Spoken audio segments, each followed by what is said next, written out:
2025년 1월. 대한민국에서 가장 먼저 겨울이 찾아오고 가장 늦게까지 머무는 땅, 강원도 설악. 칼날 같은 바람이 태백산맥의 거친 산세를 휘감아 내달리는 이곳에 육군 제21보 병사단, 통칭 백두산 부대가 있었다. 휴전선 중동부 전선을 책임지는 최전방 부대. 그 중에서도 사단의 눈과 귀가 되어주는 통신대대는 험준한 산악 지형 곳곳에 실핏줄처럼 통신망을 엮어내는 심장부와 같은 곳이었다. 그리고 그 심장부에 이제 막 뜨거운 피를 돌게 할 새로운 생명이 도착했다. 신고합니다. 소위 이진아 2025년 1월 15일부로 제21보 병사단 통신대대 2중대 1소대장 보직을 명받았습니다. 이에 신고합니다. 김태훈. 중대장 대위 앞에서 갓 임관한 티를 벗지 못한 이진아, 소위가 쩌렁쩌렁한 목소리로 외쳤다. 갓 다림질한 전투복은 아직 몸에 익지 않아 어색했지만 그보다 더 어색한 것은 그녀의 존재 그 자체였다.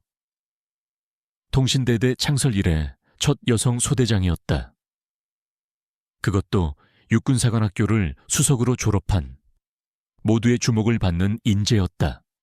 김태훈 대위는 책상에 앉아 서류를 넘기는 척하며 그녀를 힐끗 훑어보았다.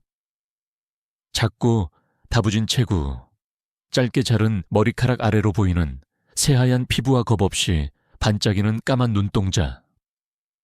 군인이라기보다는 이제 막 대학에 입학한 새내기 같다는 인상이었다. 하지만 그 눈빛만큼은 보통 내기가 아님을 말해주고 있었다. 그래, 이 소위 환영한다. 알다시피 우리 부대는 전방기고 특히 통신대는 훈련 강도가 높기로 유명해. 잘할 수 있겠나? 네, 문제 없습니다. 어떤 임무든 완벽하게 수행하겠습니다. 패기 넘치는 대답에 김대위는 입꼬리를 살짝 올렸다. 아직 뭘 모르는군. 그는 속으로 생각했다. 이곳은 육사교정의 낭만과는 거리가 멀었다. 거친 산악 지형과 혹독한 날씨, 그리고 그보다 더 거친 사람들로 가득한 곳. 특히나 여자 장교에게는 더욱 그랬다. 그래, 그 패기가 좋네. 일단 소대로 가서 부소대장이랑 병사들부터 파악해. 1소대 부소대장이 박준영, 중산대, 베테랑이니까 모르는 건 잘 물어보고. 알겠습니다. 씩씩하게 경례를 붙이고 중대장실을 나서는 진아의 뒷모습을 보며 김대위는 짧게 혀를 찼다. 그의 관심은 오로지 하나. 자신의 임기 동안 아무런 사고 없이 조용히 지나가는 것뿐이었다. 이진아 소위의 등장은 그 평온함에 돌을 던지는 격이었다. 부디 저 돌이 파문 하나 없이 가라앉기만을 바랄 뿐이었다. 진아는 자신의 소대 막사로 향했다. 1소대라는 팻말이 붙은 문 앞에서 그녀는 잠시 심호흡을 했다. 그녀가 이곳 험하디 험한 설악으로 자대 배치를 자원한 데에는 이유가 있었다. 단순히 최초라는 타이틀을 얻기 위함이 아니었다. 그녀는 자신의 힘으로 온전히 이진아라는 이름 석자로 인정받고 싶었다. 그녀의 등 뒤에는 대한민국 군을 움직이는 거대한 산맥과 같은 존재들이 있었다. 첫째 오빠, 이강민 대장, 현재 대한민국 육군 참모총장이었다. 둘째 오빠 이재호 소장, 수도방위사령부 사단장으로 재직 중이었다. 셋째 오빠 이동해 준장, 해군작전사령부 소속 함대장이었다. 나이 차이가 많이 나는 막내 여동생의 임관식 날, 별들이 총출동했던 그날을 진아는 잊을 수 없었다. 오빠들은 하나같이 우리 막내 아빠 소원 이뤄냈네 라며 눈시울을 붉히면서도 힘들면 언제든 말해라. 아빠처럼은 안 키울 거다 하며 걱정을 쏟아냈다. 평생을 군에 헌신했던 아버지는 그녀가 육사에 입학하던 해에 지병으로 돌아가셨다. 아버지는 늘 입버릇처럼 말했다. 군인은 계급이 아니라 명예로 산다. 오빠들은 그 명예를 지키기 위해 각자의 위치에서 최선을 다하고 있었다. 그리고 이제 진아 역시 그 길의 첫 발을 내디딘 것이다. 하지만 그녀는 오빠들의 후광이라는 거대한 우산을 쓰고 싶지 않았다. 비를 맞더라도 제 발로 굳건히 서서 스스로 하늘을 이고 싶었다. 그래서 임관과 동시에 가족관계 증명서에서 오빠들의 이름을 잠시 지웠다. 인사 기록에는 평범한 부모님 아래 외동딸로 기록되었고, 그녀의 진짜 배경을 아는 사람은 육군본부 인사사령부의 극소수뿐이었다. 들어가자, 이진아. 스스로에게 다짐하듯 중얼거린 그녀가 막사문을 열었다. 안에서는 10여 명의 병사들이 어색한 표정으로 그녀를 향해 일제히 고개를 돌렸다. 그리고 그들 앞에는 팔짱을 낀 채 삐딱한 시선으로 진아를 훑어보는 한 사내가 서 있었다.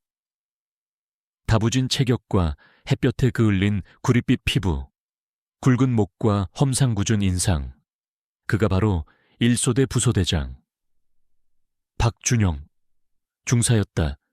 신임 소대장님이십니까? 박준영 중사입니다. 그의 목소리는 낮고 퉁명스러웠다.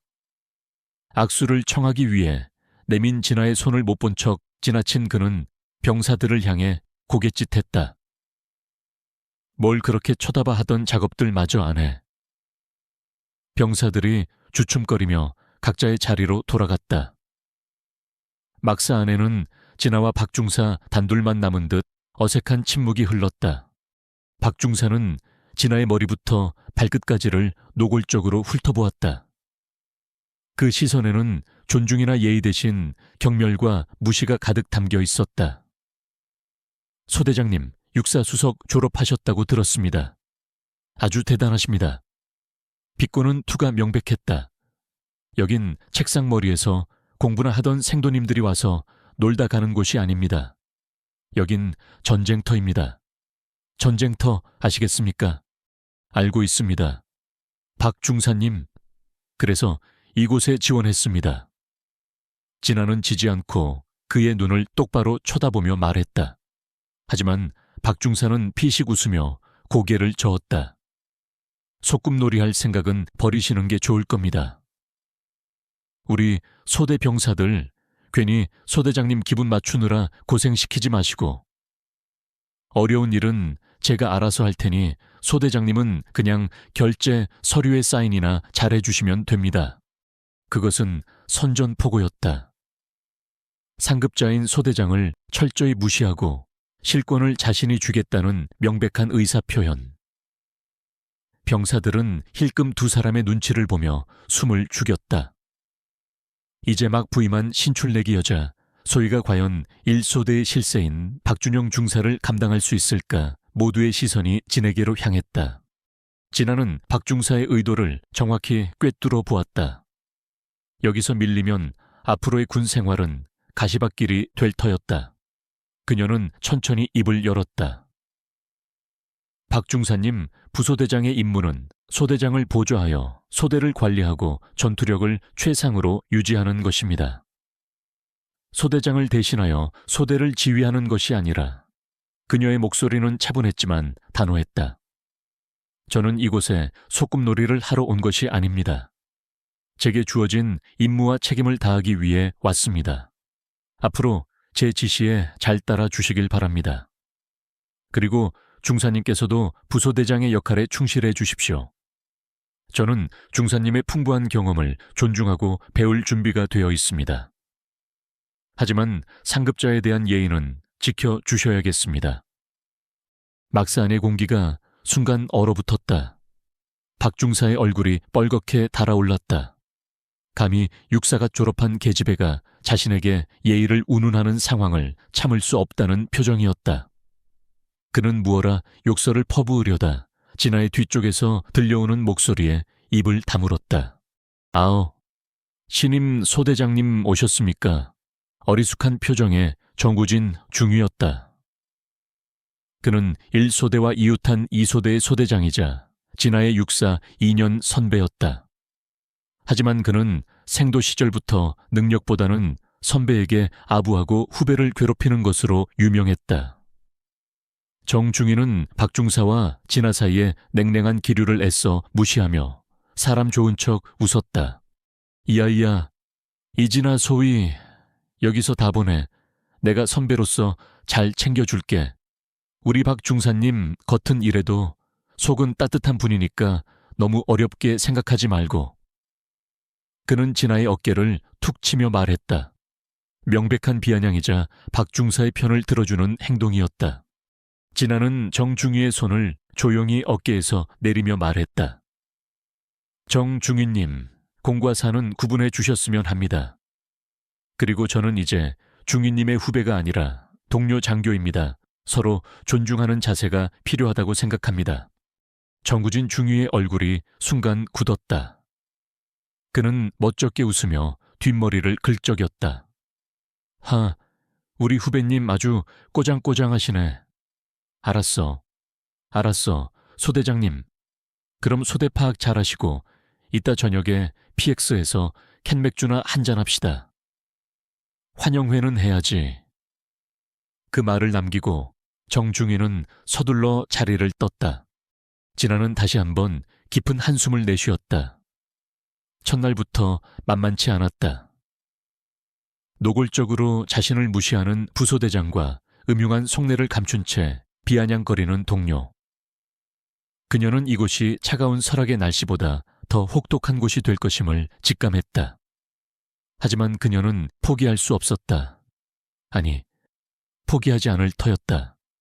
아버지의 명예를 걸고 오빠들의 자랑스러운 동생으로서, 그리고 무엇보다 자기 자신을 위해. 그날 밤 진아는 소대원들의 신상명세서를 하나하나 넘겨보며 그들의 이름과 얼굴, 특이사항을 외웠다. 그리고 자신의 작은 수첩에 첫 번째 기록을 남겼다. 1월 15일 1소대장 부임 첫날, 박준영 중사. 전구진 중위들은 나를 시험하고 있다. 그러나 나는 무너지지 않는다. 나는 이진하다. 가장 추운 계절의 이름을 가졌지만 나는 이곳에서 가장 뜨거운 불꽃을 피워 올릴 것이다. 창밖으로는 설악의 밤하늘에 별들이 총총히 박혀 있었다. 서울의 오빠들도 같은 하늘 아래에서 자신을 생각하고 있을까? 진아는 잠시 가족들을 떠올리다 이내 고개를 저었다. 지금은 기댈 곳을 생각할 때가 아니었다. 스스로가 단단한 성벽이 되어야 할 때였다. 그녀의 전쟁은 이제 막 시작되고 있었다. 이진아 소희가 부임한 지 한 달이 지났다. 그녀의 군 생활은 예상대로 순탄치 않았다. 박준영 중사의 회방은 교묘하고 집요했다. 그는 진아가 내리는 지시마다 사사건건 토를 달거나 일부러 게으름을 부려 소대원들의 불만을 유도했다. 병사들 앞에서는 대놓고 여자가 뭘 알겠냐 는 식의 막말을 던지며 그녀의 권위를 깎아내렸다. 소대장님, 통신선 매설 훈련은 이렇게 도상에서 펜으로 긋는 거랑은 차원이 다릅니다. 병사들 죽어나는 꼴 보고 싶으십니까? 진아가 야간 통신선 매설 훈련 계획을 브리핑하자 박중사가 모두가 듣는 앞에서 대놓고 면박을 줬다. 진아는 지형의 특성과 예상 소요 시간을 분석한 데이터를 제시하며 침착하게 반박했다. 데이터상으로는 충분히 가능합니다. 제가 직접 선두에서 루트를 개척하겠습니다. 병사들의 안전은 제가 책임집니다. 책임 소대장님이 뭘로 책임을 지시겠습니까? 옷 벗으면 끝 아닙니까? 조롱 섞인 말투에 소대원들 사이에서 작게 웃음이 터져 나왔다. 진아는 주먹을 꽉 쥐었다. 분노가 치밀었지만 여기서 감정을 드러내는 것은 박중사가 원하는 바였다. 그녀는 더욱 차갑게 말했다. 박중사, 더 이상 내 훈련 계획에 이의를 제기하지 마라. 이건 명령이다. 불복종은 군법에 따라 처리하겠다.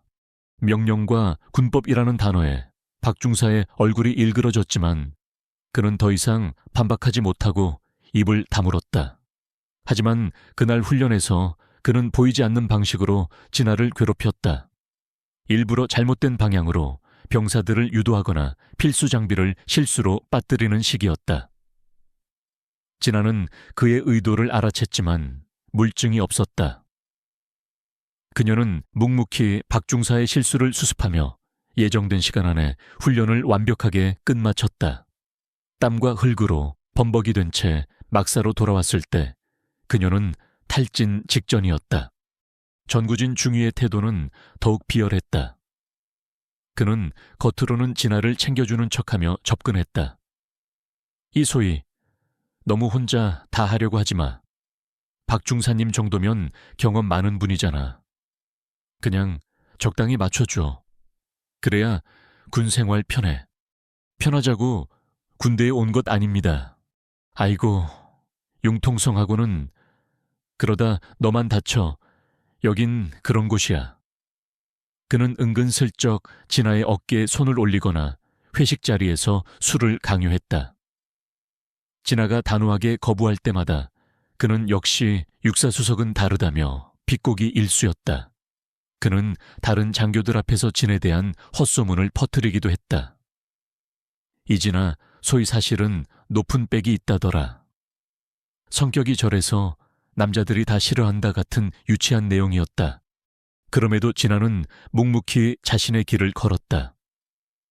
그녀는 누구보다 먼저 일어나 연병장을 달렸고 누구보다 늦게까지 남아 장비와 서류를 점검했다.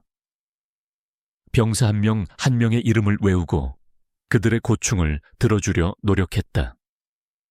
처음에는 그녀를 어색해하고 박중사의 눈치를 보던 병사들도 조금씩 마음을 열기 시작했다. 특히 소대 막내인 김도윤. 이병은 진아를 진심으로 따랐다. 소대장님, 정말 대단하십니다. 박중사님 때문에 힘드실 텐데. 괜찮아. 군 생활하다 보면 이런 일도 있고 저런 일도 있는 거지. 진아는 도윤의 어깨를 두드리며 웃어 보였다. 그녀의 이런 모습들이 박중사와 정중희를 더욱 자극한다는 사실을 그녀는 아직 몰랐다. 한편 서울국방부 청사의 육군참모총장실. 이강민 대장은 설악 방면의 기상 정보를 확인하며 미간을 찌푸렸다. 올겨울은 유난히 춥군. 설악은 영하 20도까지 떨어진다지. 네, 총장님. 혹한기 훈련 기간이라 예하 부대에서도 긴장하고 있습니다. 부관의 보고에 이 대장은 창밖을 내다보며 나지막이 말했다. 우리 막내 잘하고 있으려나. 그의 머릿속에는 90살 넘게 차이나는 막내 동생 이진아의 얼굴이 떠올랐다. 임관식 때 오빠들처럼 훌륭한 군인이 되겠습니다. 라며 경례를 붙이던 당찬 모습. 기특하면서도 한편으로는 마음이 쓰였다. 험한 전방 부대로 자원하겠다고 했을 때 둘째인 재호와 셋째인 동해는 길길이 날뛰며 반대했다. 하지만 이 대장은 진아의 뜻을 존중해 주었다. 스스로의 힘으로 성장할 기회를 주고 싶었다. 그는 책상 위에 전화기를 들었다. 수화기 너머로 익숙한 목소리가 들려왔다. 충성소장 이재호입니다. 수도방위사령부에 있는 둘째 이재호 소장이었다. 재호냐 다름이 아니라 막내 소식 들은 거 있나? 진아 말씀이십니까? 얼마 전에 짧게 통화했습니다. 훈련 준비 때문에 바쁘다고만 하고 금방 끊더군요. 목소리는 괜찮던데. 이재호 소장 역시 걱정이 가득한 목소리였다. 그는 형에게 대놓고 말하지는 못했지만 당장이라도 헬기를 타고 설악으로 날아가고 싶은 심정이었다. 너무 걱정 마라.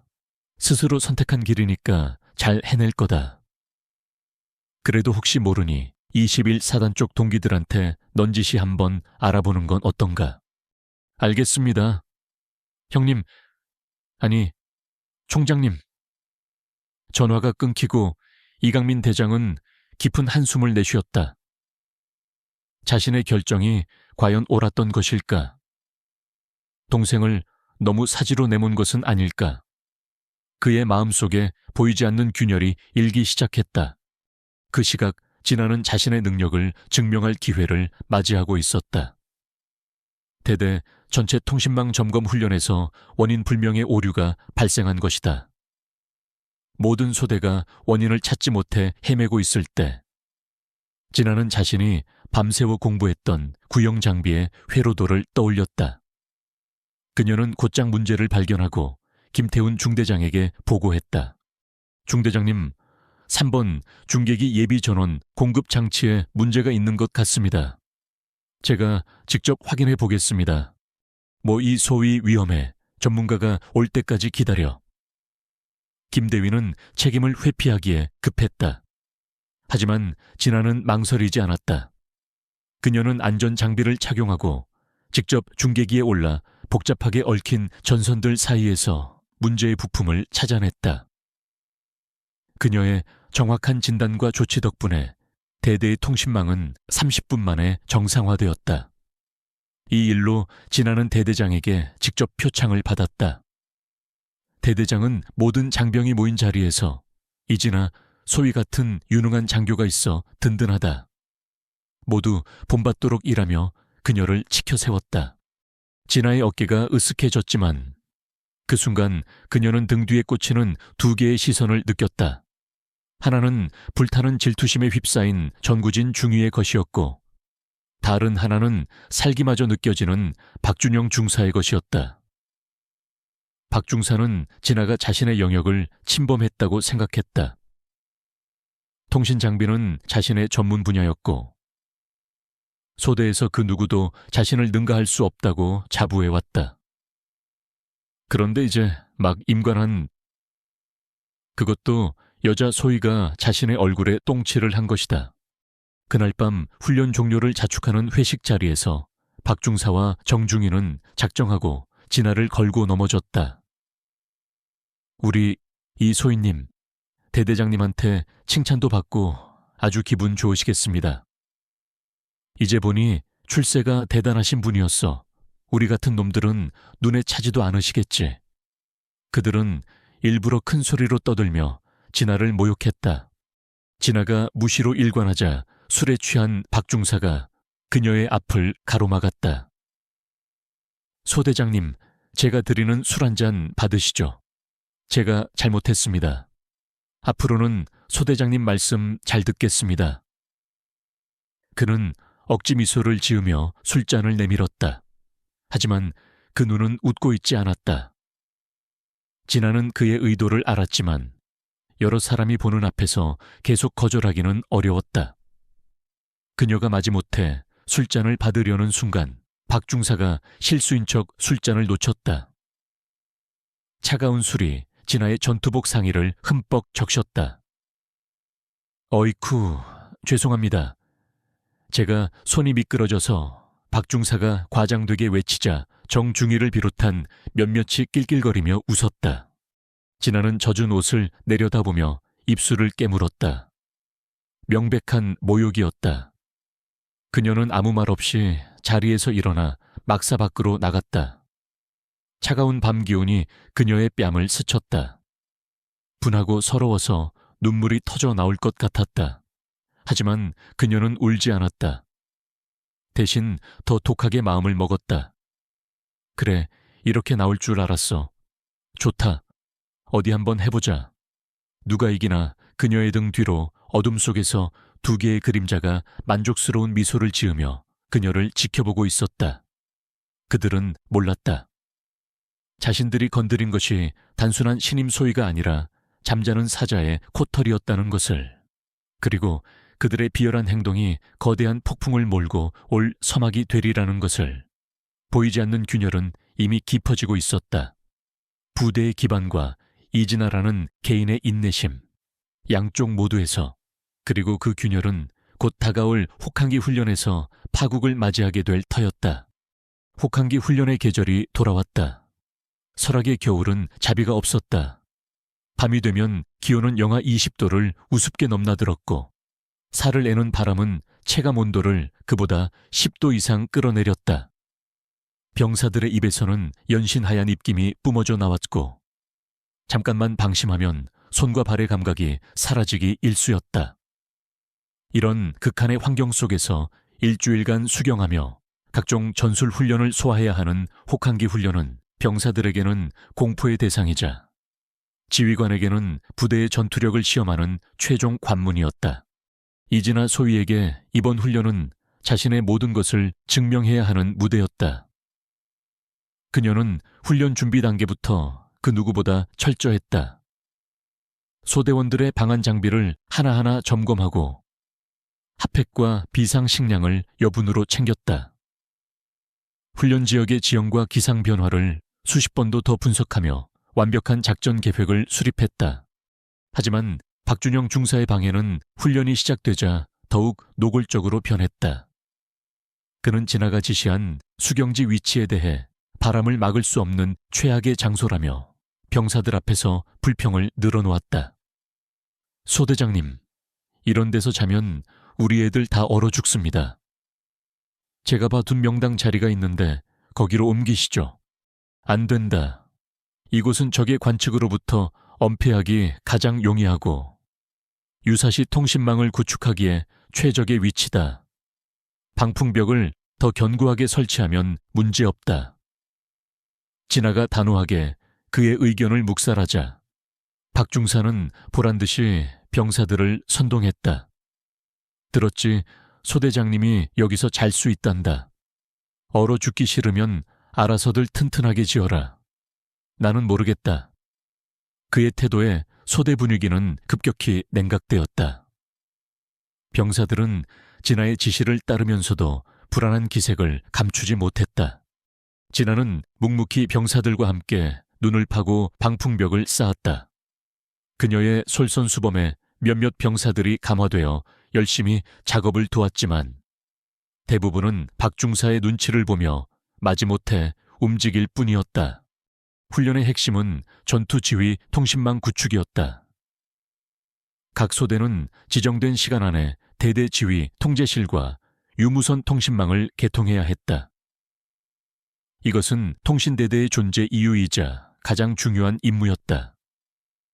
특히 1소대는 가장 험준하고 깊은 골짜기에 위치하여 난이도가 가장 높았다. 통신망 구축 작업이 시작되자 박중사는 또다시 회방을 놓기 시작했다. 그는 자신이 모든 것을 통제하려는 듯 진아를 배제한 채 병사들에게 직접 지시를 내렸다. 야, 기밀병 안테나는 저쪽 바위 위에 설치해. 각도 똑바로 맞추고 박상병, 너는 케이블 이쪽으로 돌려. 빨리빨리 안 움직여. 그가 지시하는 방향은 진아가 사전에 계획한 루트와는 전혀 다른 곳이었다. 진아가 이를 지적하자 박중사는 코웃음을 쳤다. 소대장님, 제가 여기서만 10년을 근무했습니다. 이쪽 지형은 제 손바닥 보듯 환합니다. 책상에서 그린 그림대로만 하면 다 되는 줄 아십니까? 하지만 그쪽은 능선이 가로막고 있어 전파 방해가 심할 것으로 예상된다. 내 계산으로는 계산 전쟁이 무슨 수학 문제입니까? 현장에서는 경험이 최고입니다. 박중사는 진아의 말을 끊고 자신의 방식을 고집했다. 전구진 중위는 옆에서 그를 거들었다. 이 소위, 박중사님 말씀이 맞아.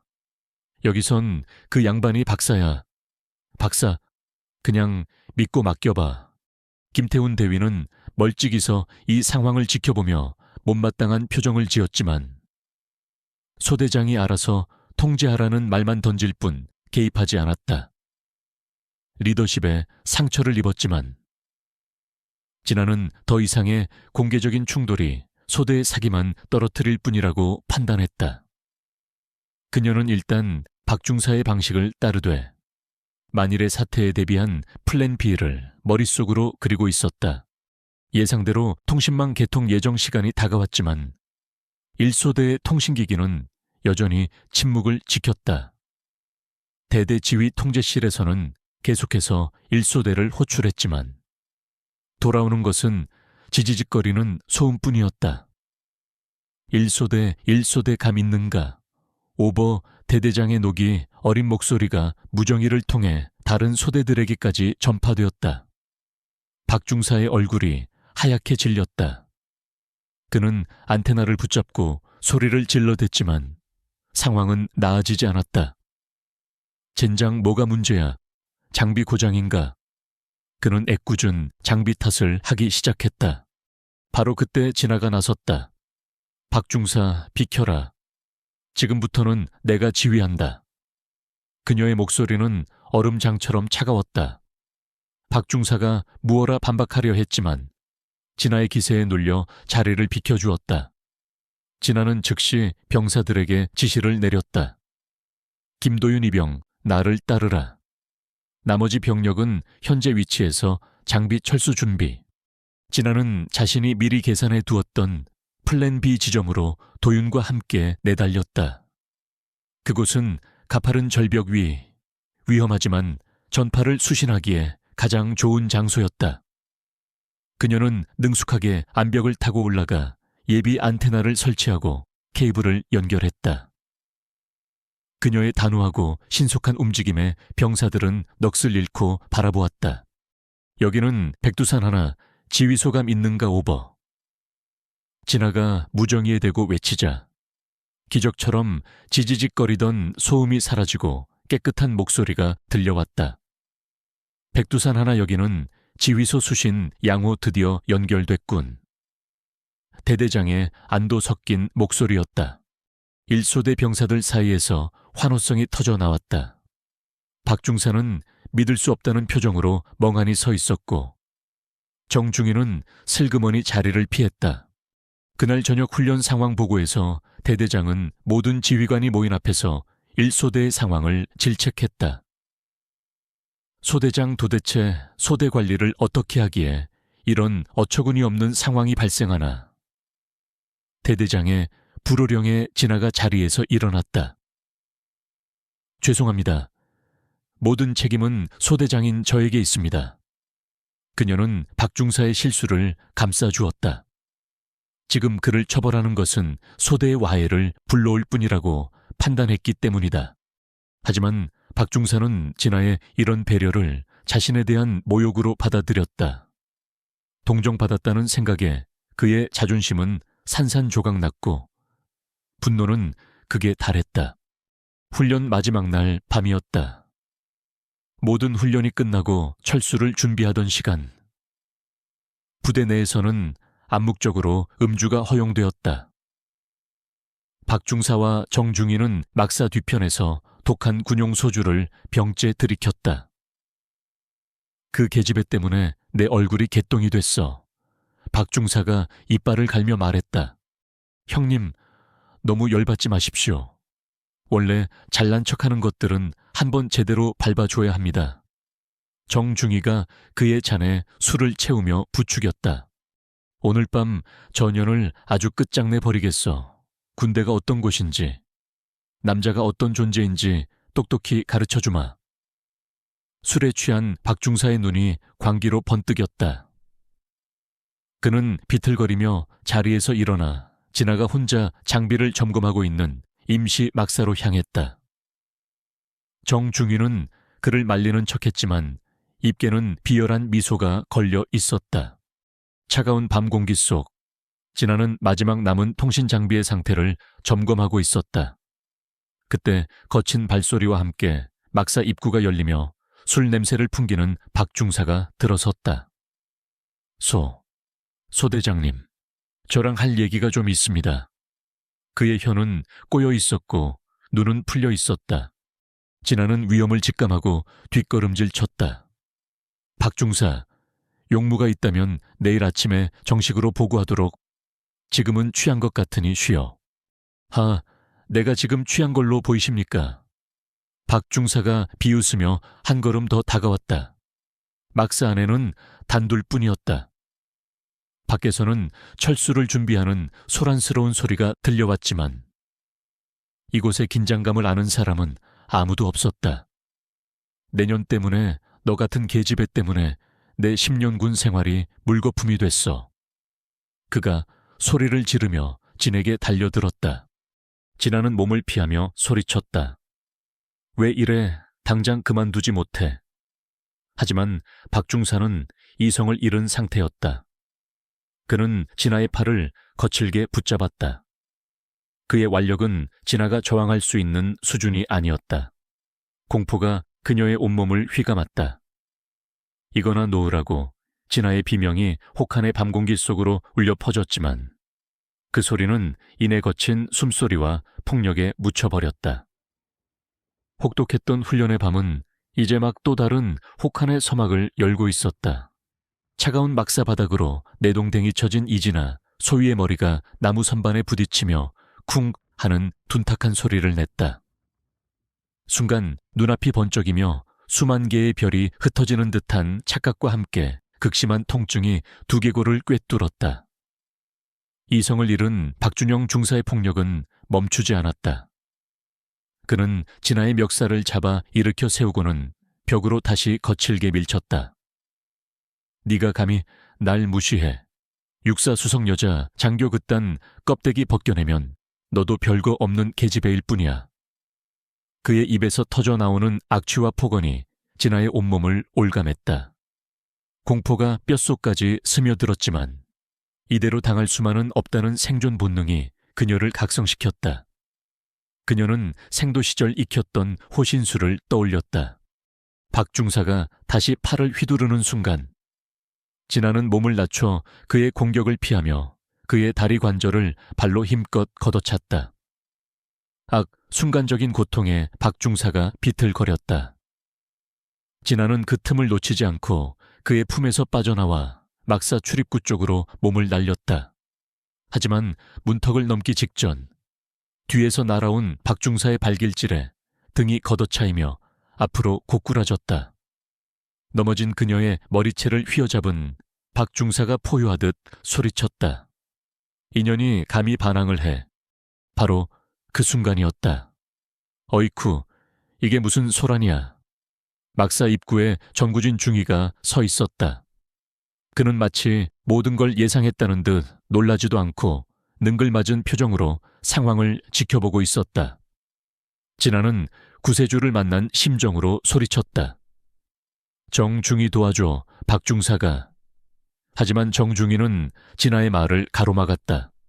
그는 박중사와 진아를 번갈아 보며 혀를 차는 신용을 했다. 아이고, 이 소위 내가 이럴 줄 알았다. 박중사님이 좋다고 할 땐 언제고 이제 와서 이게 무슨 추태야. 술 취해서 박중사님한테 먼저 걸었다는 소문이 파다하던데 사실이었구만. 뭐라고 진아는 자신의 귀를 의심했다. 정중이는 명백히 박중사의 편을 들고 있었다. 그는 쓰러져 있는 진아를 경멸의 눈빛으로 내려다보며 말했다. 박중사님, 그만하시죠. 저런 애 상대해서 좋을 거 하나 없습니다. 소문나면 형님만 피곤해집니다. 정중희의 말에 박중사는 그제야 이성을 되찾은 듯 진아의 머리채를 놓고 뒷걸음질 쳤다. 그는 씩씩거리며 자신의 옷매무새를 가다듬었다. 정중희는 진에게 다가와 낮은 목소리로 속삭였다. 야, 이진아, 똑똑히 들어. 이 일 여기서 조용히 덮는 게 너한테도 좋아. 괜히 일 크게 만들어서 부대 망신시키고 내군 생활까지 조지고 싶지 않으면 오늘 일은 없었던 걸로 해. 알았냐? 그것은 구원이 아니라 협박이었다. 진아가 망견자실한 표정으로 그를 노려보자. 곧이어 김태훈 중대장까지 현장에 나타났다. 그는 두 사람의 보고를 받고 달려온 참이었다. 김대위는 바닥에 주저앉아 있는 진아와 씩씩거리는 박중사, 그리고 억울한 표정을 연기하는 정중희를 번갈아 보며 분노의 참목소리로 외쳤다. 이게 다 무슨 짓들이야, 훈련 마지막 날에. 하지만 그의 분노는 정의를 향한 것이 아니었다. 자신의 안위를 향한 것이었다. 부대의 폭행 사건. 그것도 장교와 부사관. 게다가 남군과 여군이 얽힌 사건은 그의 군 생활에 치명적인 오점이 될 터였다. 도대체 어떻게 된 일이야? 똑바로 보고해. 정중희가 기다렸다는 듯 앞으로 나서서 거짓 보고를 늘어놓기 시작했다. 중대장님, 그게 이소희가 먼저 술에 취해 박 중사님께 시비를 걸었습니다. 박 중사님께서 참으려 했지만 이소희가 계속해서 인격 모독적인 발언을 하며 달려들기에 박 중사님께서 그걸 뿌리치는 과정에서 약간의 몸싸움이 있었던 것 같습니다. 거짓말, 저 사람 말이 전부 거짓말입니다. 진아가 울부짖으며 반박했지만 김대위의 시선은 싸늘했다. 그는 이미 마음속으로 결론을 내린 상태였다. 문제를 일으킨 신임 여군, 소위와 부대의 중추인 베테랑 부사관. 둘 중 누구를 버리고 누구를 감싸야 자신의 미래에 이득이 될지는 명백했다. 이 소위, 김대위가 진아를 불렀다. 자네 정말 실망스럽군. 육사수석이라는 타이틀이 아깝다. 부대의 당열을 해치는 행동이 어떤 결과를 초래하는지 몰라서 이랬나. 일단 의무실에 가서 치료부터 받고 내일 아침 중대장실로 와. 이 일은 상부에 보고하지 않겠다. 자네의 미래를 위한 내 마지막 배려라고 생각하도록. 그것은 배려가 아니라 사건 은폐를 위한 회유이자 압박이었다. 진아는 온몸에 힘이 빠져나가는 것을 느꼈다. 진실을 말하려 해도 들어주는 사람이 없었다. 정의를 부르짖어도 시스템은 가해자의 편에 서 있었다. 그녀가 믿었던 군인이라는 명예와 조직에 대한 신뢰가 산산이 부서져 내렸다. 멍하니 의무실로 향하는 그녀의 귓가에 박중사와 정중위의 목소리가 들려왔다. 김 대위님, 현명한 판단이십니다. 김칫국부터 마시지 마. 아직 안 끝났어. 전현이 딴 마음 먹지 못하게 확실히 밟아놔야 돼. 그녀는 비틀거리며 걸었다. 머릿속에서는 여전히 수만 개의 별이 터지고 있었다. 부서진 것은 단순한 신뢰가 아니었다. 그녀의 자부심, 그녀의 꿈, 그리고 어쩌면 그녀의 영혼까지도. 설악의 혹독한 겨울바람이 부서진 날개를 가진 그녀의 뺨을 아프게 스쳐 지나갔다. 그녀의 진짜 겨울은 이제부터 시작이었다. 사건이 벌어진 다음 날, 이진아 소위의 세상은 완벽한 감옥으로 변했다. 김태훈 대위는 그녀를 자신의 사무실로 불러 마지막 통첩을 날렸다. 이소희, 어젯밤 일은 자네가 먼저 원인을 제공한 불미스러운 해프닝으로 종결한다. 자네도 과실이 있으니 더 이상 문제 삼지 않길 바란다. 만약 이 일에 대해 상부에 보고하거나 외부에 발설할 경우 나는 자네를 상관모욕 및 군기강 문란으로 정식징계위원회에 회부할 수밖에 없어. 그렇게 되면 자네 군 생활은 그걸로 끝이야. 알아들었나? 그의 눈에는 일말의 죄책감도 없었다. 오직 자신의 안위를 지키려는 이기심만이 가득했다. 진아는 입술을 깨물었다. 머리는 깨질 듯 아팠고 시야가 순간순간 흐려지는 증상까지 나타났지만 그녀는 여기서 무너질 수 없다고 생각했다. 알겠습니다. 하지만 저는 폭행의 피해자입니다. 정식으로 문제를 제기하겠습니다. 피해자 증거 있나? 자네 편을 들어줄 증인이라도 있어. 김 대위는 비웃었다. 전구진 중위는 이미 조작된 진술서를 제출했고 다른 병사들은 박중사의 보복이 두려워 아무것도 보지 못했다고 입을 맞춘 상태였다. 진아는 완벽하게 고립되었다. 그때부터 보이지 않는 감옥살이가 시작되었다. 박중사와 정중위는 부대 내에 악의적인 소문을 퍼뜨렸다. 이소희가 평소 행실이 좋지 않았다. 먼저 박중사를 유혹하려다 거절당하자 분노해서 폭력을 휘둘렀다. 정신적으로 문제가 있는 것 같다는 식의 끔찍한 이야기들이었다. 병사들은 그녀를 피하기 시작했고 동료 장교들조차 그녀를 문제아 취급하며 수군거렸다. 진아의 몸 상태는 점점 더 나빠졌다. 두통은 이제 진통제 없이는 견딜 수 없을 정도였고 책을 읽거나 서류를 볼 때 글자가 이중으로 겹쳐 보이는 현상이 잦아졌다. 그녀는 부대 의무실을 찾아갔지만 이미 김대위에게서 엄명을 받은 군의관은 그녀의 말을 건성으로 들으며 과도한 스트레스로 인한 신경성 증상이라는 진단만 내렸다. 김대위는 진아가 언제 터질지 모르는 시한폭탄이라고 생각했다.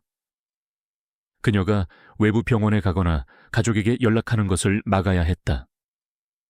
그는 묘안을 짜냈다. 이소희, 자네에게 특별 임무를 하나 주지. 이번 기회에 반성도 좀 하고. 그가 내린 특별 임무란 대대본부 뒤편에 있는 낡은 창고의 비품들을 정리하고 전산화하는 작업이었다. 그곳은 수십 년간 쌓인 낡은 장비와 서류들로 가득한 먼지 쌓인 폐허나 다름없는 곳이었다. 사람들의 눈에 띄지 않는 곳에 그녀를 격리시키려는 속셈이었다. 보조 인력으로 김도윤 이병을 붙여주겠다. 내일까지 모든 목록을 정리해서 보고하도록. 결국 진아는 먼지 구덩이 창고로 내몰렸다. 그녀의 옆에는 안절부절 못하는 표정의 김도윤 이병만이 서 있었다. 도윤은 평소 자신이 따르던 소대장님이 부당한 대우를 받는 것을 알았지만 일개 이등병인 그가 할 수 있는 것은 아무것도 없었다. 소대장님, 괜찮으십니까? 괜찮아. 어서 일이나 시작하자. 진아는 애써 아무렇지 않은 척했지만 그녀의 창백한 얼굴과 떨리는 손을 도윤은 똑똑히 볼 수 있었다. 두 사람은 하루 종일 낡은 서류 뭉치와 씨름했다. 창고 안은 빛도 잘 들지 않았고 환기도 되지 않아 공기는 탁하고 무거웠다. 한편 수도 방위사령부의 이재호 소장은 점점 더 깊어지는 불안감을 떨칠 수 없었다. 막내 동생 진아와의 통화는 점점 더 짧아졌고 목소리는 힘이 없었다. 뭔가 일이 있다는 직감이 그의 온몸을 찔렀다. 그는 결국 22일 사단에 있는 자신의 육사동기 헌병대장에게 전화를 걸었다. 어이, 박태민 잘 지내나 다름이 아니라 통신대대에 있는 내 조카뻘 되는 소희가 하나 있는데 이진아 소희라고.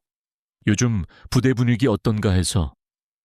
그는 막내 동생이라고 말하지 않고 일부러 조카뻘이라고 둘러댔다. 하지만 동기가 전해온 소식은 뜻밖이었다. 아, 이 소희 그 친구 요즘 좀 말이 많던데. 부임 초부터 선임들이랑 마찰이 좀 있었고 얼마 전 혹한기 훈련 때도 문제를 좀 일으켜서 지금은 중대장 재량으로 반성 차원에서 다른 업무를 보고 있다고 들었네. 크게 걱정할 일은 아닌 것 같아. 부대 내부에서 조작된 보고는 이미 상급 부대에까지 퍼져 있었다. 이재호 소장은 전화를 끊고 착잡한 표정을 지었다. 진아가 그럴 리가 없는데. 하지만 그는 동생이 스스로 이겨내길 바랐기에 더 깊이 개입하는 것을 망설였다. 바로 그 시각 설악의 낡은 창고 안. 먼지 쌓인 선반 가장 위쪽에 있는 서류 상자를 꺼내려던 진아의 눈앞이 순간 캄캄해졌다. 지독한 현기증과 함께 머릿속이 터져나갈 듯한 통증이 덮쳤다. 아, 짧은 비명과 함께 그녀의 몸이 균형을 잃고 휘청거렸다. 그녀의 손에서 미끄러진 서류 상자가 바닥으로 떨어지며 요란한 소리를 냈고 진아 역시 그대로 바닥에 쓰러져 버렸다. 소대장님, 그 모습을 지켜보던 김도윤 이병이 경악하며 달려왔다. 진아는 잠시 의식을 잃었다가 도윤의 다급한 목소리에 겨우 눈을 떴다. 흐릿한 시야 속으로 겁에 질린 어린 병사의 얼굴이 보였다. 그녀는 자신이 갇힌 이 침묵의 감옥이 그녀의 몸과 마음을 얼마나 깊이 파괴하고 있는지 절감했다. 벗어나야 했다. 이대로 죽을 수는 없었다. 하지만 어떻게 누구에게 사방이 적으로 둘러싸인 이 절망의 공간에서 그녀는 길을 잃은 아이처럼 막막하기만 했다. 소대장님, 정신 차리십시오. 소대장님. 김도윤 이병의 울먹이는 목소리에 이진아 소희는 겨우 정신을 차렸다. 바닥의 냉기가 등을 통해 온몸으로 퍼져나갔다. 그녀는 도윤의 부축을 받으며 힘겹게 몸을 일으켰다. 괜찮아. 그냥 좀 어지러워서. 괜찮지 않습니다. 얼굴이 새하얗해요. 당장 의무실에, 아니, 외부 병원으로 가셔야 합니다. 도윤이 단호하게 말했지만 진아는 힘없이 고개를 저었다. 소용없어. 그녀의 목소리는 절망으로 가득 차 있었다. 이 부대 안에서 자신을 도와줄 사람은 아무도 없다는 것을 그녀는 이미 알고 있었다. 그날 밤 작업을 마치고 생활관으로 돌아온 도윤은 잠을 이룰 수 없었다. 쓰러지던 소대장님의 모습과 모든 것을 체념한 듯한 그 표정이 머릿속을 떠나지 않았다. 그는 분노로 주먹을 떨었다. 정의롭고 강인했던, 그리고 자신에게 따뜻했던 소대장님을 이렇게 만든 자들을 용서할 수 없었다. 늦은 밤, 화장실에 가던 도윤은 우연히 흡연구역에서 들려오는 대화를 엿듣게 되었다. 박준영 중사와 전구진 중위의 목소리였다. 크크크. 그년 오늘 창고에서 기절했다며. 꼴 좋다. 그러게 말입니다. 김대위님이 알아서 격리 조치해 주시니 얼마나 편합니까? 이제 제 발로 군복 벗고 나가지 않겠습니까?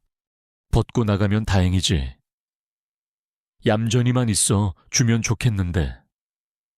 그 계집의 눈빛이 아직 살아있어서 영 찜찜해. 걱정 마십시오. 형님, 걔가 뭘 할 수 있겠습니까? 증거도 증인도 없는데 그냥 스트레스성 히스테리로 몰아가면 끝입니다. 역겨운 웃음소리와 함께 오가는 대화는 도윤의 마지막 남은 이성의 끈을 끊어버렸다. 그는 조용히 발걸음을 돌려 생활관으로 돌아왔다. 그의 심장은 분노와 두려움으로 미친 듯이 뛰었다. 이대로 침묵하면 소대장님은 정말 저들의 말대로 미친년이 되어 쫓겨나거나 어쩌면 더 끔찍한 일을 당할지도 모른다. 그는 관물대 깊숙한 곳에 숨겨두었던 자신의 개인 휴대폰을 꺼냈다. 입대 전 혹시 모를 위급 상황에 대비해 몰래 반입한 것이었다. 이등병이 부대 내의 비리를 고발하는 것. 그것은 자신의 군 생활을 전부 거는 도박이었다. 보복, 기수열외, 영창, 온갖 끔찍한 결과들이 머릿속을 스쳐 지나갔다. 하지만 그는 쓰러지던 진아의 모습을, 그리고 자신에게 군인이 되어줘서 고맙다며 처음으로 악수를 청해주던 그 따뜻한 손길을 잊을 수 없었다. 그는 결심했다. 도와드려야 해. 내가 아니면 아무도 없어. 사단 신문고나 헌병대에 신고하는 것은 위험했다. 김태훈 대위선에서 모두 차단될 것이 뻔했다. 더 높은 곳, 누구도 막을 수 없는 곳에 알려야 했다. 도윤은 인터넷으로 국방 헬프콜과 육군본부 감찰실의 주소를 검색했다. 그는 편지를 쓰기로 했다. 자신의 신원이 드러나지 않으면서도 가장 정확하게 사실을 전달할 수 있는 방법이었다. 그는 한 글자 한 글자 떨리는 손으로 눌러 썼다. 존경하는 육군본부 감찰실장님께, 저는 제21보 병사단에서 복무하고 있는 한 병사입니다.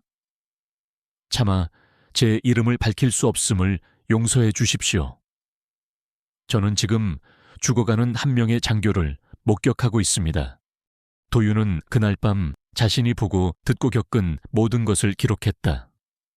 혹한기 훈련 중 벌어진 통신망 마비 사건의 진실, 이진아 소위의 활약, 그리고 그의 앙심을 품은 박준영 중사의 폭행, 전구진 중위와 김태훈 대위의 사건 은폐와 협박, 부대 내에 퍼진 악성 루머, 이 소위의 건강 악화와 강제격리 조치까지, 날짜와 시간, 장소 관련된 인물들의 이름을 최대한 정확하게 적었다.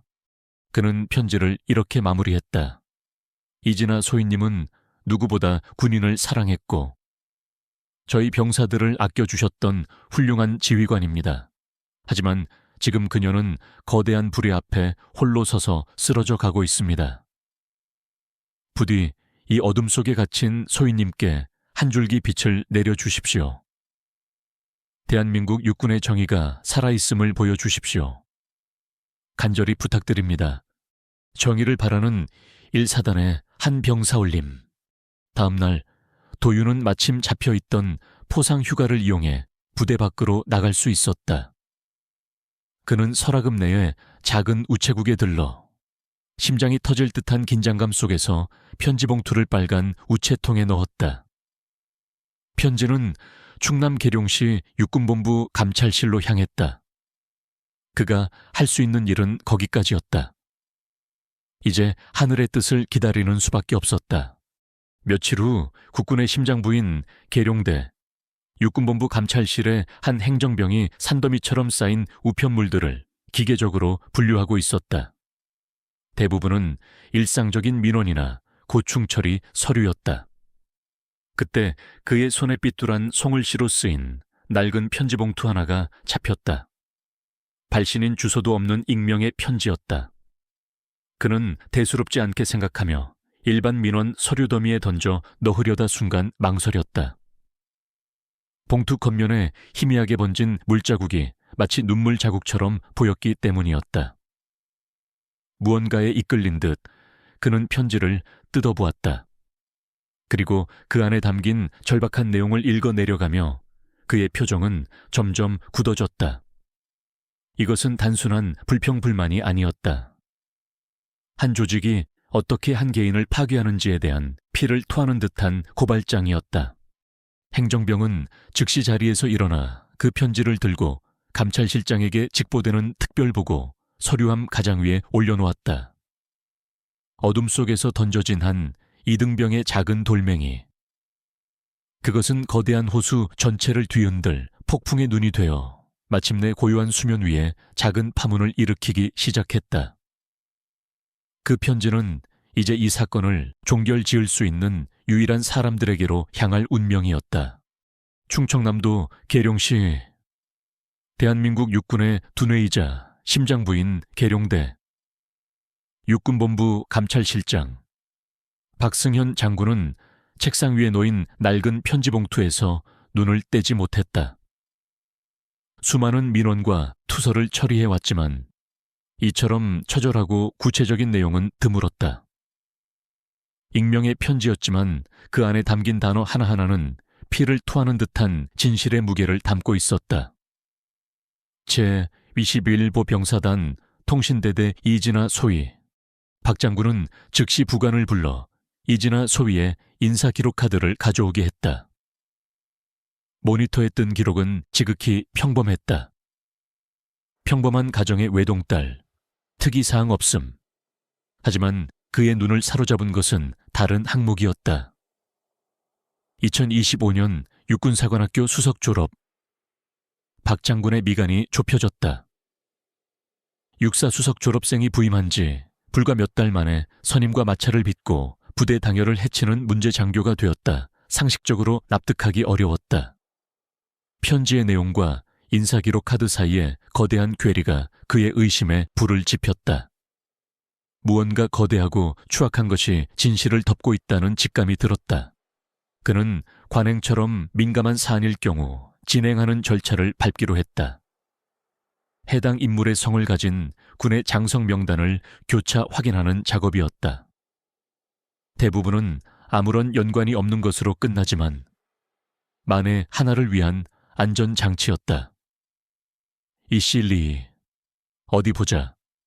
그가 데이터베이스에 이를 입력하고 장성급 장교 명단을 검색하는 순간 모니터를 보고 있던 그의 몸이 그대로 굳어버렸다.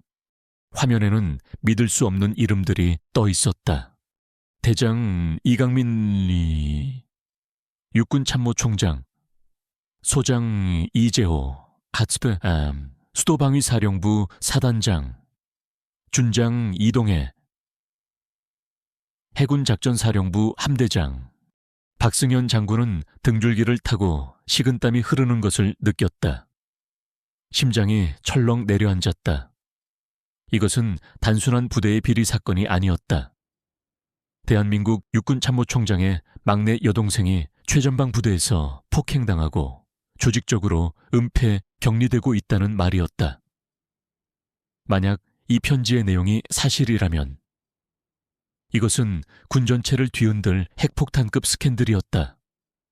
육군의 명예는 물론 지휘체계의 근간이 무너져 내릴 수도 있는 끔찍한 사태였다. 그는 즉시 보안 전화기를 들었다. 그의 목소리는 무겁게 가라앉아 있었다.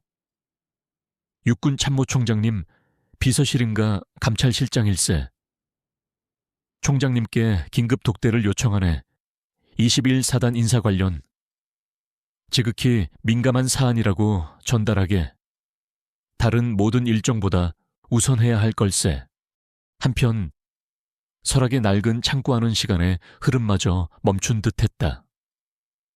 이진아 소위의 상태는 눈에 띄게 악화되고 있었다. 그녀는 이제 혼자서는 서 있는 것조차 힘들어 대부분의 시간을 창고 구석에 웅크린 차에 보냈다. 간간히 정신을 차릴 때면 눈앞의 서류들이 유령처럼 흩어졌다 모이기를 반복했다. 그녀의 무력한 모습을 지켜보는 박준영 중사와 전구진 중위의 기세는 하늘을 찔렀다. 그들은 이제 숨기지도 않고 창고를 드나들며 진아를 조롱했다. 이야, 우리 소대장님, 아직도 여기서 먼지랑 씨름하고 계십니까? 그러다 폐병 걸리겠습니다. 그러게 말이야. 진작에 잘못했다고 빌고 군복 벗었으면 편했을 텐데. 꼴 좋다. 아주. 그들의 비웃음 소리를 들으며 김도윤 이병은 입술을 깨물었다. 자신이 보낸 편지가 과연 도착했을까? 혹시 중간에 사라져버린 것은 아닐까? 하루하루가 피를 말리는 시간이었다. 그 시각 서울 용산의 국방부 청사. 대한민국 육군의 정점에 있는 이강민 대장은 산더미 같은 서류를 결제하고 있었다. 그때 비서실장이 조심스럽게 들어와 보고했다. 총장님, 방금 전 육군본부 감찰실장으로부터 긴급 독대 요청이 들어왔습니다. 감찰실장 내 21사단 인사 관련 지극히 민감한 사안이라고 전해왔습니다. 21사단. 그 단어를 듣는 순간 이강민 대장의 손이 허공에서 멈췄다. 그의 심장이 불길한 예감으로 차갑게 식어내렸다. 동생 진아가 있는 곳이었다. 폭풍이 몰려오고 있었다.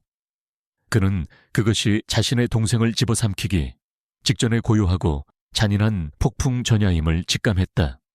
육군 참모총장실에 두꺼운 방음문이 닫히자 방 안에는 무거운 침묵만이 감돌았다.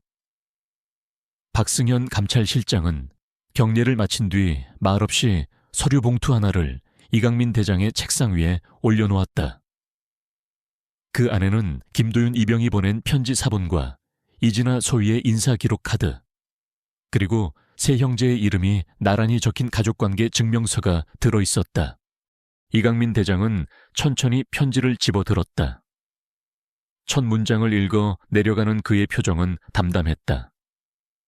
하지만 페이지가 넘어갈수록 그의 얼굴에서 핏기가 사라지기 시작했다.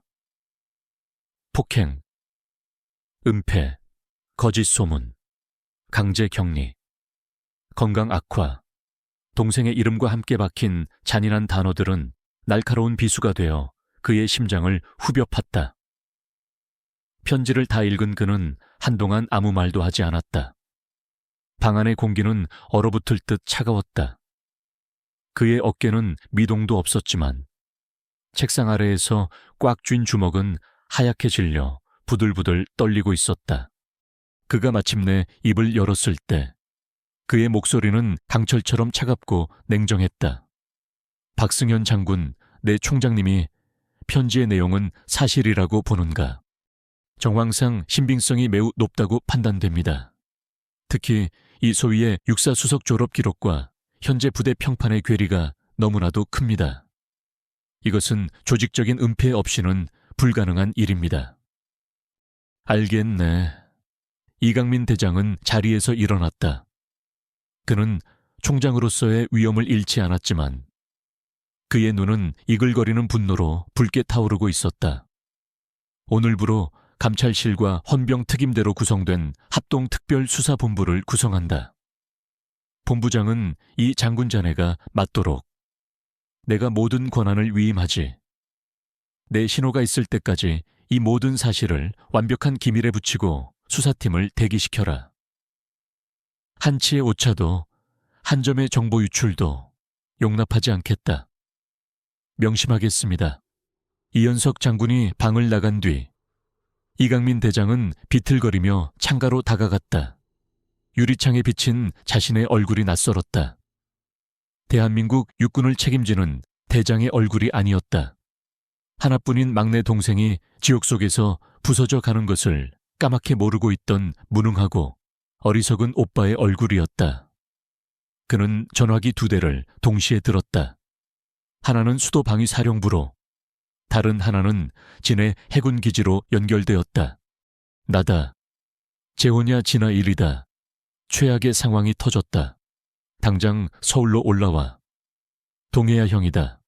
우리 막내 진아한테 큰일이 생겼다. 무슨 수를 써서든 지금 당장 서울로 와라. 몇 시간 후 총장 공관의 비밀스러운 회의실에 세 형제가 모였다. 전투복을 입은 이강민 대장과 이재호 소장, 그리고 급하게 헬기를 타고 온 해군 정복 차림의 이동해 준장까지. 계급장을 떼고 나니 그들은 그저 피눈물을 흘리는 오빠들일 뿐이었다. 이강민 대장이 동생들에게 편지를 건넸다. 편지를 읽는 동생들의 얼굴이 경악과 슬픔, 그리고 이내 주체할 수 없는 분노로 일그러졌다. 불같은 성격의 이재호 소장은 편지를 책상에 내리치며 포효했다. 이런 개새끼들, 당장 헬기 띄워 그 새끼들 모조리 내 손으로 찢어 죽여버리겠어. 진정해, 재호야. 이강민 대장이 동생의 어깨를 강하게 붙잡았다.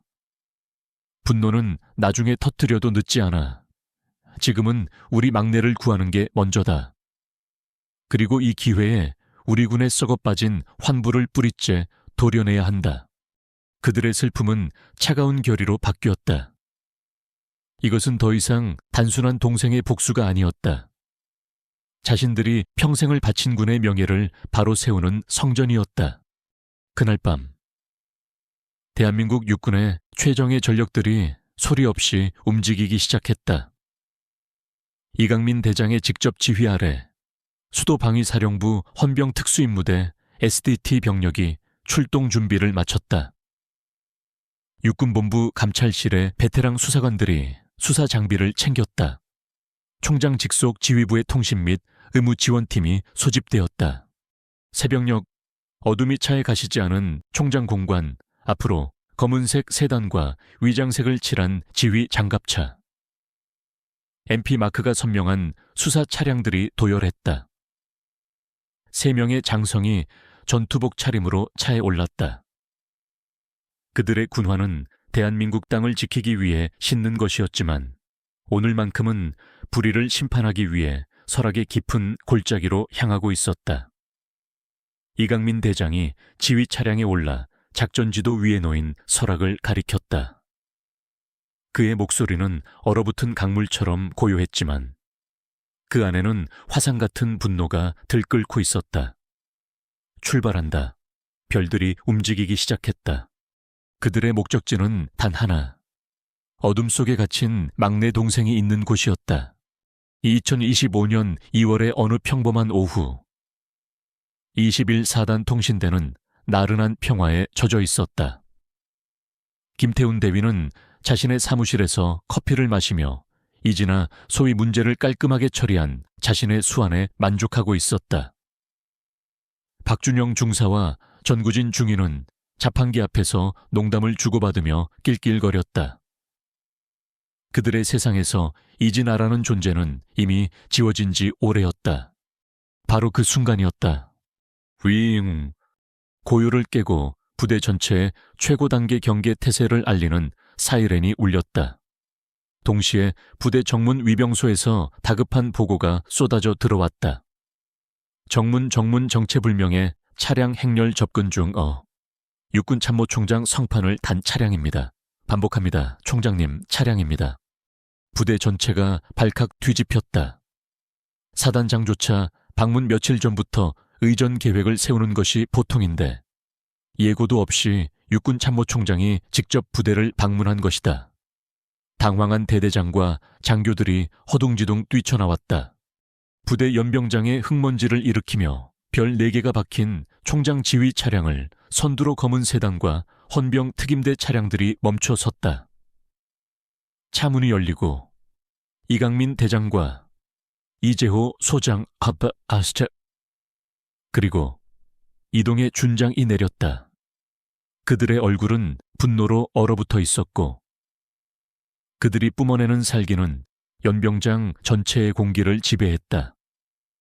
혼비백산하여 달려나온 사단장과 참모들이 경례를 붙이려던 순간 이강민 대장이 그들을 막아세웠다.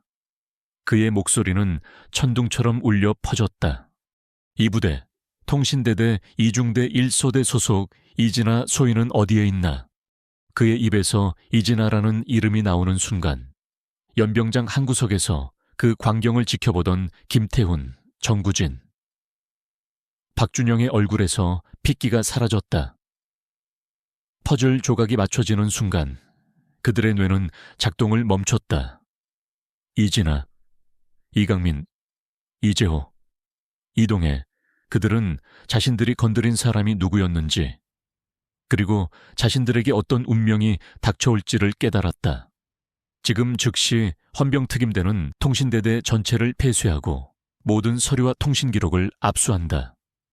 감찰팀은 관련자 전원을 현장에서 체포하여 신병을 확보하도록 이강민 대장의 명령이 떨어지자마자 중무장한 SDT 대원들이 일사불란하게 움직여 통신대대 막사와 사무실을 장악했다. 비명을 지르며 도망치려던 김태훈과 전구진, 박준영은 그 자리에서 특임대원들에게 제압당해 차가운 연병장 바닥에 무릎 꿇려줬다. 세 형제는 그들을 거들떠보지도 않고 겁에 질려 떨고 있는 김도윤 이병에게 다가갔다. 이재호 소장이 그의 어깨를 붙잡았다. 자네가 김도윤 이병인가? 안내해라. 내 동생이 있는 곳으로. 김도윤의 안내를 받아 세 형제는 낡은 창고로 달려갔다. 굳게 닫힌 문을 걷어차고 안으로 들어선 순간 그들은 눈앞의 광경에 말을 잃었다. 창고 구석 먼지 쌓인 바닥에 그들의 사랑하는 막내 동생 이진아가 쓰러져 있었다. 창백한 얼굴, 굳게 감은 눈, 미동도 없는 모습, 마치 생명의 불꽃이 꺼져버린 듯했다. 진아야, 이강민 대장이 동생에게 달려가 그녀를 품에 안았다. 이재호 소장은 그 자리에 주저앉아 오열했고 바다처럼 고요하던 이동의 준장의 눈에서도 뜨거운 눈물이 흘러내렸다. 그때 이재호 소장의 눈에 무릎 꿇려 끌려오던 박준영의 모습이 들어왔다. 동생을 그 지경으로 만든 원흉, 그의 눈이 붉게 충혈되며 이성이 끊어졌다. 이 개새끼가. 그는 맹수처럼 박준영에게 달려들었다. 하지만 그의 주먹이 박준영의 얼굴에 닿기 직전 이강민 대장이 그의 팔을 붙잡았다. 재호야, 멈춰. 저런 쓰레기 같은 놈 때문에 내 손을 더럽히지 마라. 저놈은 법의 이름으로, 군의 이름으로 가장 고통스럽게 심판받게 될 거다. 곧이어 의무 헬기가 도착했고 진아는 오빠들의 보호를 받으며 국군 수도병원으로 긴급 후송되었다. 헬기가 떠나가는 하늘을 보며 3명의 가해자는 자신들의 인생이 끝났음을 직감했다. 심판의 날이 도래했다. 그것은 한 개인의 복수가 아니었다. 썩어버린 정의를 바로 세우고 부서진 군의 명예를 되찾기 위한 대한민국 육군 자체의 장엄한 심판이었다. 이진아 소인은 국군 수도병원으로 후송된 직후 대수술을 받았다. 진단명은 급성 경막하 출혈 및 시신경 손상. 조금만 늦었더라면 목숨을 잃을 수도 있었던 위급한 상황이었다. 수술은 성공적으로 끝났지만 그녀의 왼쪽 눈은 영구적인 시력 손상을 피할 수 없었다. 군사재판은 신속하고 엄정하게 진행되었다. 이강민 대장은 이 사건을 일벌백계의 본보기로 삼기 위해 모든 재판 과정을 언론에 공개했다.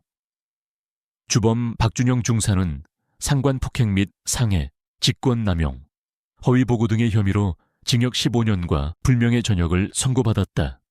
공범인 정구진 중위와 사건을 은폐한 김태훈 대위 역시 각각 징역형과 함께 군복을 벗어야 했다. 21사단 사단장을 비롯한 지휘 개선상의 모든 간부들 역시 엄중한 징계를 피하지 못했다. 이 사건은 군 전체에 엄청난 파장을 불러일으켰다. 여군 인권 문제와 부대 악습에 대한 자성의 목소리가 터져 나왔고 대대적인 변경 문화 개선 작업이 시작되었다. 모든 소동이 끝난 후 진아는 기나긴 재활의 시간을 보냈다. 그녀의 곁에는 늘 새오빠가 있었다. 그들은 동생에 대한 미안함과 죄책감으로 매일 밤을 지새웠다. 진아는 오빠들을 원망하지 않았다.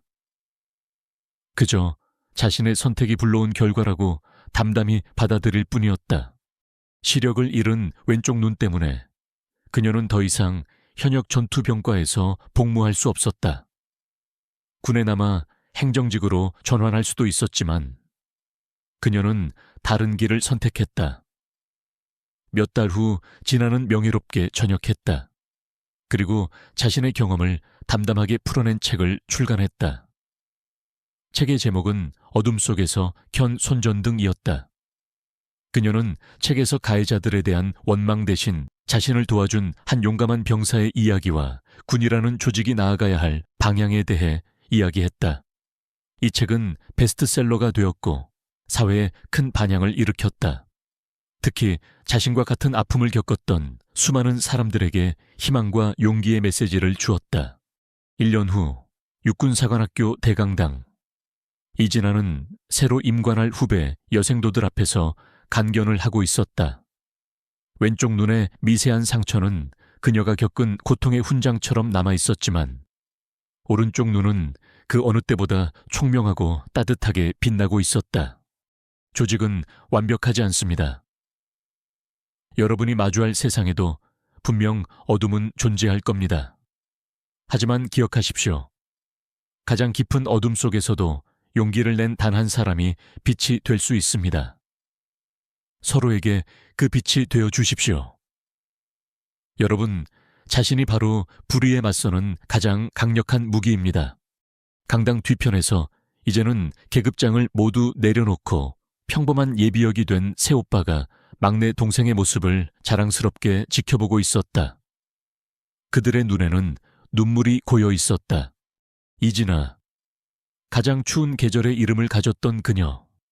폭력과 불의 앞에 날개가 부서졌던 그녀는 이제 잿더미 속에서 다시 날아오른 불사조가 되었다. 총과 칼 대신 팽화 목소리로 세상의 어둠을 밝히는 새로운 전사로. 그녀의 비상은 이제 막 시작되고 있었다.